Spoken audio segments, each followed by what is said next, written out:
Hello and welcome to episode 191 of Fergo and the Freak. I'm the Rugby League Project, Andrew Ferguson. You can find me on Twitter at AndrewRP. Joining me as always is the dexterous League Freak. You can find on Twitter at League Freak. How you going there, mate? I'm going really well. I'm so dexterous, right, that I recorded episode 191 yesterday. Even better. Yes, so it's episode 192. No, let's just have two 191s. Just confuse the shit out of everyone. Yeah, this can be 191B. Actually, let's just make this one 174. Yeah, fuck it. And everyone's going to have to go through their entire playlist and fucking figure out how to slot it in elsewhere else. Just to irritate you all. Well, it's like when we accidentally re-uploaded the first episode we ever did about 40 episodes in. That's right. That was genius, by the way. Yeah, it did good numbers. Yeah, we don't know how the hell you did it. We wish you could do it again. Yeah, maybe. No idea what happened there. Maybe you found a loophole in the system. Well, I'm always looking for a loophole. I'm like the Melbourne Storm. Well, that's true. So, anyway, my nimble-figured friend, let's get into some news. All right. So, over the weekend, there's been a bit of, I suppose, hatred coming the Melbourne Storm way, probably because it's just the Melbourne Storm.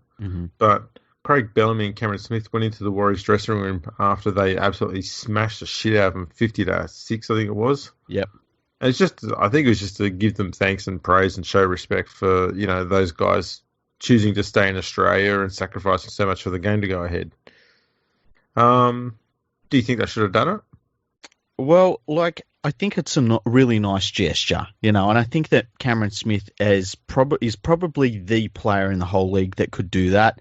And I think that Craig Bellamy or even Wayne Bennett are probably the two coaches that could do that. But I think if I was one of the Warriors players, the very last people I would have wanted to have heard a pep talk from was those two after they'd just beaten the absolute shit out of them. Yeah. I think if they wanted to do that and show a bit of respect, they would have done it pre-game. But I generally don't. I'm generally not upset about it. I think it's a very good thing. But man, there are some people that are really pissed off about it. And I think, really, are they just pissed off because it's the Melbourne Storm? Yeah, they're probably just fucking whingers. Yeah, well, we have uncovered a few of those during this pandemic. Yeah, just a few. Everyone's had to stay at home, and all they've done is just get outraged by episodes of the Faulty Towers. I tell you what, I know. They stopped being able to have a fucking laugh.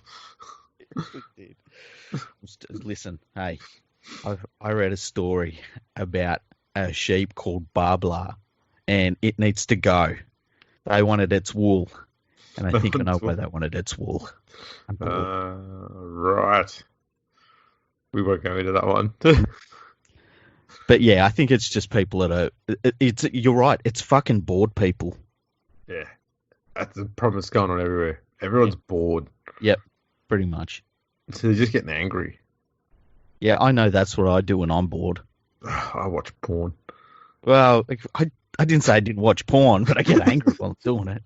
Do you angrily watch porn? I jerk it really hard and just like, fuck the fucking world. This is starting to sound more like a psychologist setting than a freaking podcast right now. Yeah, exactly. We got 15 minutes to do this podcast. We talked about jerking off angrily to porn. Anyway. So I was going to say the next one here was, were you hugged as a child? Now, another piece of news that's come up is John Bateman has decided he's going to walk out on the Raiders. Yeah. So there were stories written by the media, was it 2 months ago, saying that he's requested a release. Yep. And he said on Twitter, why don't you go get your facts straight? I never asked for that. And, ripped into the media. And I'll be honest, I applauded him for ripping into the media. But, it's just a shame he's a fucking liar, hey? It's turned out that we've got two liars arguing one another. Yeah. And my mistake was siding with one of them. Yeah. Look, anytime someone rips into the media, I think it's fantastic. Yeah, so that's pretty much why I was all over it. Was, I don't know the true facts on this story, but if you're ripping into the media, I'm going to fucking take your word for it. Yeah. I I think he's overrated and just not worth the drama. Like, all of a sudden, there's all this drama about him, and it's like, let the Titans deal with it or wherever the fuck he's going to end up, because, the Raiders don't really need him. You know where he'd be perfect right now? Where? And not in a way that would work either. Mm-hmm. The Broncos. Oh, yeah.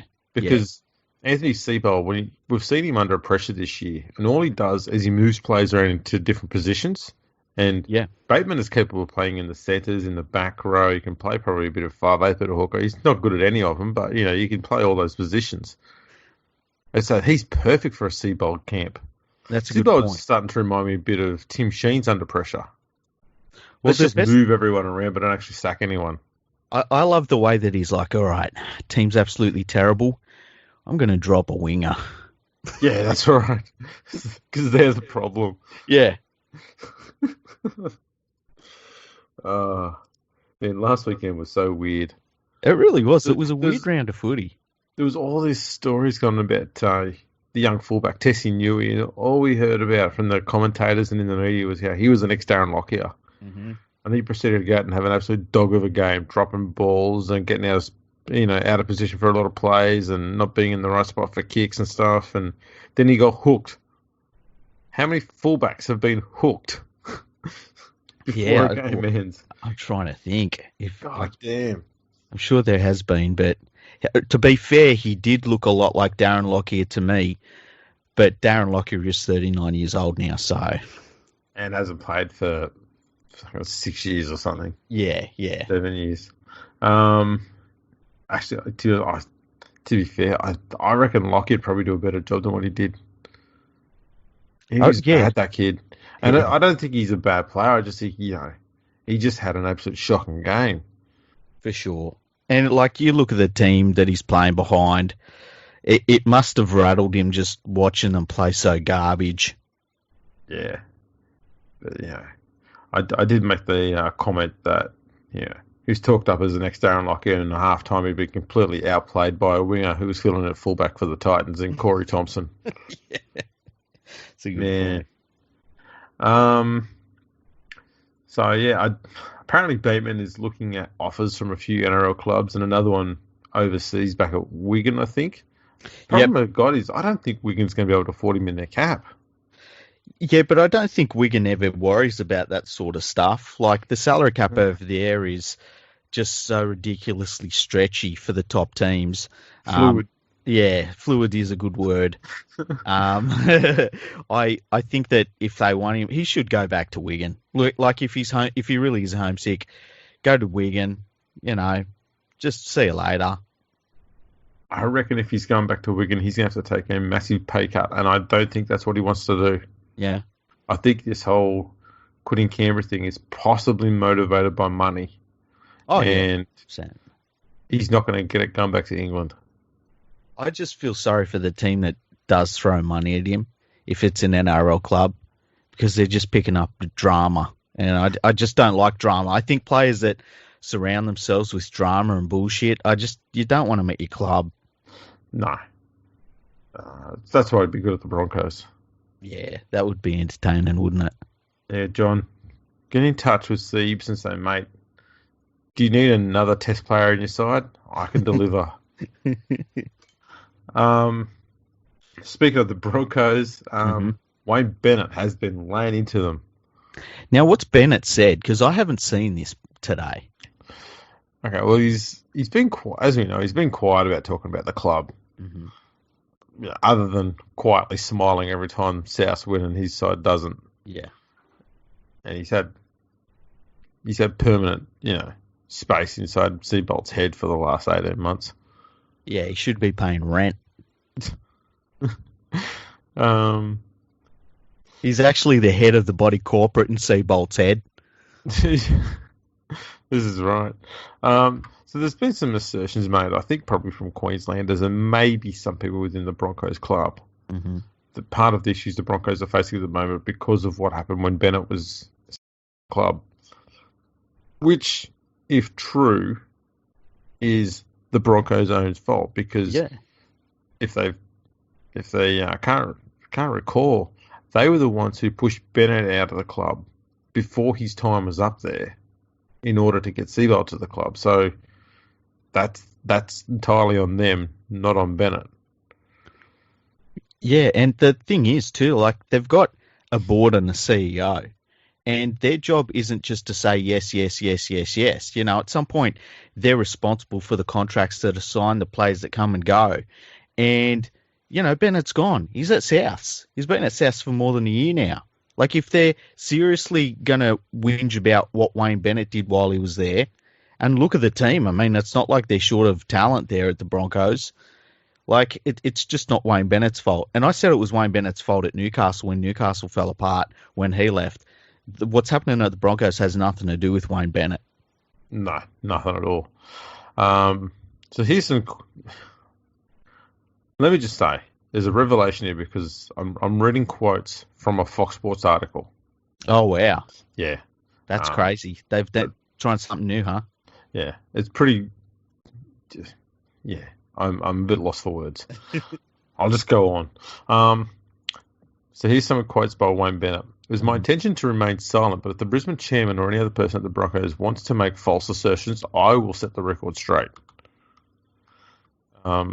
Assertions have been made as to the quality of the roster and the state I left the club in. I was prepared to coach there in 2019 and 2020 with the roster that we had at the time, and I don't think anybody in the game didn't think we could be a top 4 side. I'm correcting the record here. The chairman must be oblivious to the running of the club. If the roster was so bad, why would Seabold take the job? Seabold took South to a preliminary final in 2018 before joining the Broncos. I have no doubt he thought he could win the premiership with the Broncos roster. No coach, particularly a young one, would take a job with an inferior roster to the one he is leaving. You just don't do that. I did not coach or have a rundown football team at the Broncos. He went on to claim that the current roster has enough experience to be competing much better than it is. He also denied he was solely responsible for recruitment and retention during this time at the club, saying he was one of 4 people making roster decisions. Well, that's interesting. I agree with all of that, you know, and like I look at this Broncos team that they've got, and you know, there's the basis of a really good side there, and I think that there's a couple of mistakes they've made, but I think that most coaches would love to coach this Broncos team looking ahead because they really should be a premiership contender in the next couple of years. I don't think they will be under Seabold, but they've got enough talent there to be a premiership contender. Absolutely. I reckon you can find more than one team's roster that Broncos squad is better than. Yeah, definitely. And like, they've got a couple of big holes in their side, but they've got a very good young pack of forwards that just need a few changes made to it. They don't need wingers. They've got plenty of choices at fullback to go through and find the right guy. They've got a good young hooker there that what's his name? Is that Corey Pay?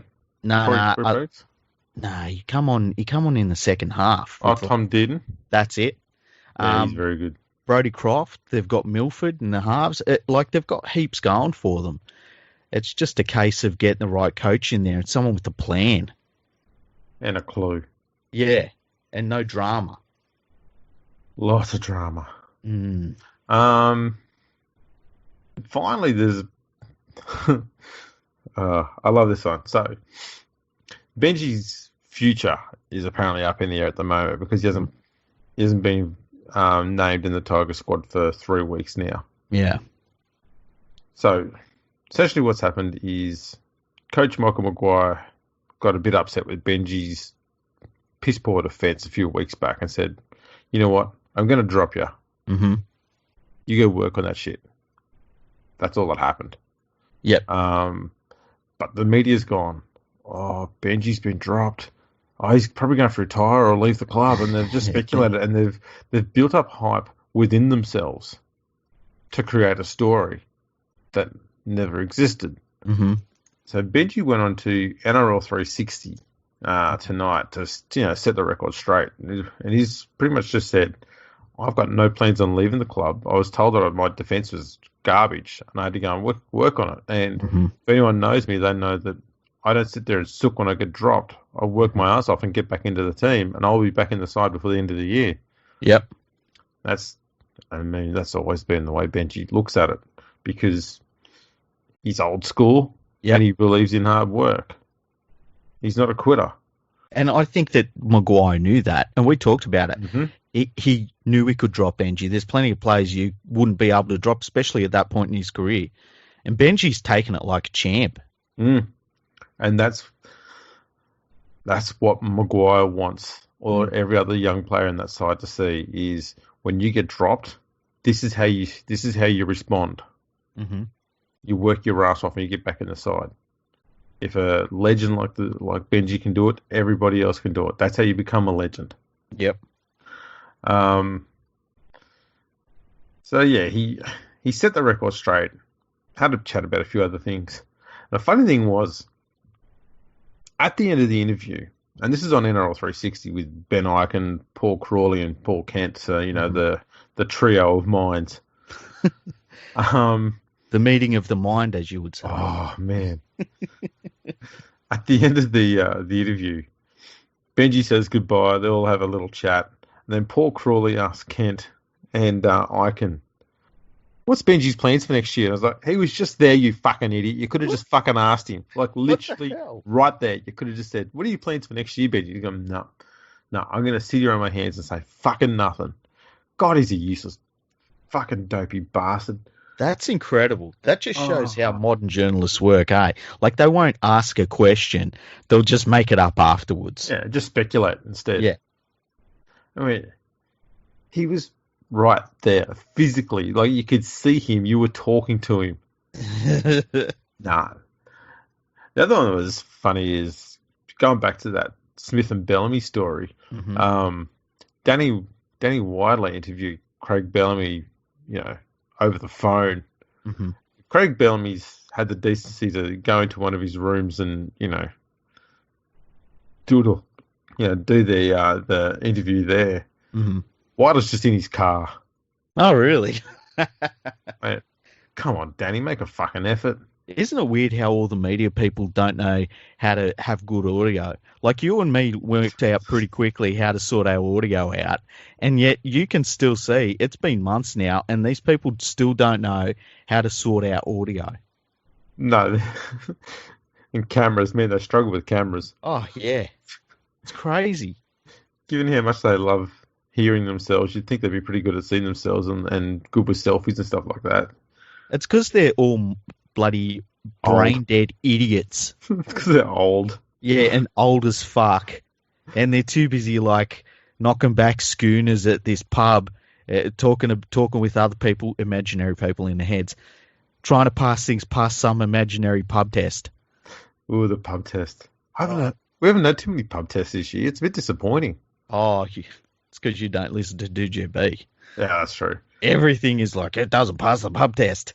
Does the I'll ask you a few questions. Do the six against pass the pub test? Well, nothing does. Nothing passes the pub test. Surely something's got to pass the pub test. Nothing. Kebabs? I've never heard someone say, you know what? That really does pass the pub test. Beer passes the pub test. Kebabs? Kebabs probably do. I think, and I want to make it clear when I say this, they're all alcoholics. All of them. There you go, people. That's a scoop. That's a scoop right there. Was there any other news you want to discuss? I was going to say the Super League starts up again in August. Oh, I can't wait. They're going to have a 22-round competition. Mm-hmm. So it's back to what a normal competition should look like. Yeah. Still a little long. And they're planning on having the grand final in November. I don't know what they plan to do with the Challenge Cup yet. Yeah, so at this stage, it looks like it might be on hold. That would be sad if the Challenge Cup was on hold. I bet it's the first time it's been put on hold. Other than war. Yeah, war. You couldn't have the Challenge Cup during the Blitz, could you? You probably could. I don't think they would have had too much blitzing going on in Warrington. I don't know. I got no idea. Probably did. So it looked like it. I think the Challenge Cup at this stage, I don't think they've got plans on starting it up again because I think they've got 15 rounds to play. And they give themselves 2 months to do that before the final. So they're cramming in pretty hard. I don't think there's any space in there for a Challenge Cup to be played. Because the grand final's supposed to be in November, probably a week after the NRL one. Man, it's going to be friggin' freezing at that grand final. Oh, yeah. Jesus. Oh, man. I mean, they've missed the heat wave that's been going on at the moment. I think it got up to 27 the other day in England. Oh, wow. Dogs will be dying over in England. And everyone's been dying over there. Yeah. Whoever's left. The heat. Yeah, I guess that's pretty much it, isn't it, for the news? We do have a review. Oh, do we? Oh, yeah. Okay, let's read the review. Have we got enough time? Yeah, we've got plenty. It's short and sweet. Okay. It's from Adam Collier, and he says, "What podcast? I'm confused." Ha ha ha ha ha. I like that one. That's a good one. That was it. Did you have any emails? We have had no email. Oh, you know what? Yeah. We have done the emails, but it's in an episode that we will post after this episode. It'll be tomorrow. Yeah, that'll be episode 195. I think when in it we say it's episode 190, and it actually wasn't 190. It will be episode 193. There you go. Yeah, we're just fucking with this at this stage. Yeah. You know what we should do? I should dub over the top where you say what episode it is and just make it a real hard cut of me going 193. Yeah. I might do that tomorrow. That would be brilliant. But then it renders all of this chat useless. Oh, fuck it. I can do it anyway. It's our podcast. Anyway. We can do what we want. Yeah, go for it. Actually, you know what you should do? Get a sound clip of your daughter saying it, and I'll put that in over the top of your voice saying 190. That would be funny. I'll see what I can do. Okay. Yeah. There's a fair chance this isn't going to happen, but you never know. She might wake up in time in the morning. We'll see. If you can't sort that out, I'll get a sound clip of someone saying it. Yeah, and I hope you like the podcast because I'm in one of the suburbs down here in Victoria that's gone into lockdown. It's one of the hot spots, apparently. Mm-hmm. So who knows? I might be forced to stay home from work soon. Imagine that. That just means wall-to-wall podcasting. It really will be. It'll be like, bring it on. 3, 4, 5 episodes a day. Yeah, that's what I like out of a good podcast. Yeah, unrelenting. Yeah. We'll be the first podcast defined as unrelenting. Yeah. Imagine that. So, okay, if somebody hasn't done a review, go on Apple right now and just say, this podcast is unrelenting. Please stop. 5 stars.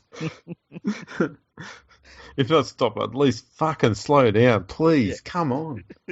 And one last thing I want to just say just quickly too is, man, some of the stats for this week, for this year, this month as well, have been off the fucking chart. You people are awesome. Yeah, we have not just smashed records, like it's crazy. It's crazy what we're doing right now with listener numbers, and it's like every few days, we can't believe it. So yeah, thanks to everyone, because it's all you guys that are listening to us and girls. Yeah, I mean, we right now are the complete direct opposite to the Broncos. Yeah, there's success. Yeah, we've just drained it out of them and just given it to ourselves. Yeah, pretty much. Yeah, we're just going off. So thanks for that. Remember, get on there to your podcast and leave a review, 5 stars, all that sort of stuff, and we'll read them out. We'll put them up on our website, fergonthefreak.com. Yep. Check us out on Instagram, FergoFreakPod. We're on Twitter, @FergoFreakPod. We're on Facebook. We're on YouTube. We're on LinkedIn. What other social media thing do you think we should get on? Should we get on OnlyFans? Why not? I've been thinking about that. I should set up an OnlyFans account where it's just me typing up stats and doing graphs and stuff like that. I could dare you to. I dare you. Man, I've been very close to doing it. Just, you know what, set one up and just be like me bending over picking up papers. And it's like, ooh, I've dropped some papers. Let me pick them up. A cheeky look back at the camera. Yeah. While bent over. Yeah. Bit of a wink. Oh, that's got to work. Videos of you taking off your 5 watches. Oh, fuck, that's a great idea. Yeah. I put that music over it. Yeah. Bit of porn music over it. Yeah, that'd be great. Slowly peel them off one by one. Oh, shit. Look at the content. That's 3 videos already. Yeah. It's there to be used and abused. Absolutely. So, might get into that. Who knows? Excellent. Shits and giggles. Yeah. All right. Thanks for tuning in, everyone. And we'll catch you all next time.